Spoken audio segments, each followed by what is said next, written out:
地球啊，平时呢心情是特别好的，可是最近有几件事呢，让他有点上火，所以嘴边呢也起了几个泡。那怎么办？我有办法，我找了一个人啊，过来给他准备看一看、治一治啊。地球上火，温度就会增加，从而呢，我们每一家都得买空调，这不费钱吗？你想想是不是这么个道理呢？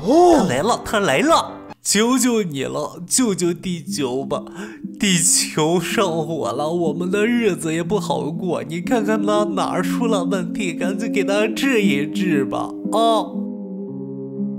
他好像看出了问题的所在，摩拳擦掌，准备出手了。他出拳了，一拳打在了我们地球的这个太阳穴的位置。太阳穴是禁区啊，不能碰的呀！地球，你有事儿吗？怎么了？地球好像没有什么事儿，只是被打哭了。我们刚才使用的这个给地球治病的这个攻击手段呢，也是最近刚更新出来的。它的视觉效果啊，可以说是目前为止最炫酷、最华丽的。可是它的攻击力呢，也就那么回事儿。其实呢，这个游戏啊，还有一个非常好玩的隐藏彩蛋。我们来到这个攻击手段的第二栏，然后选择第二个，打开设置。把下边这个，也就是每次发射数值呢改到66，关闭，这样就成功了。我们随便呢在地球上找到一个位置，然后点击，可以看到是不是有战斗机出现了呢？有人肯定就想说了，就这几架飞机过去，地球感觉都不痛不痒的。是你还没有掌握这个彩蛋的精髓。这个彩蛋应该这么玩，如果你自己驾驶这架飞机，那是不是又有更多的可玩可能性了呢？比如说我们现在就可以从地球的内部穿过去。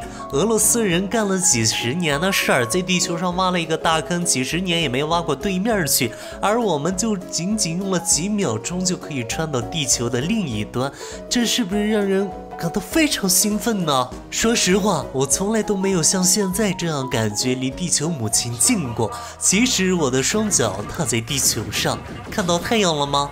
我们飞过去。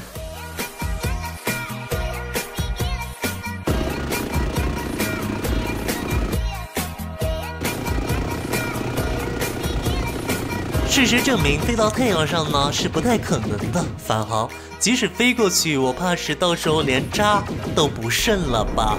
如果仅靠战斗机的力量，能不能把地球给弄一个窟窿出来呢？我们试一试。我都看不到我的飞机了，真是毁了。看来它的力量确实还是有些薄弱的。我们还能用这架飞机做出哪些更有意思的事儿呢？说出你的想法，我们下期见，拜拜。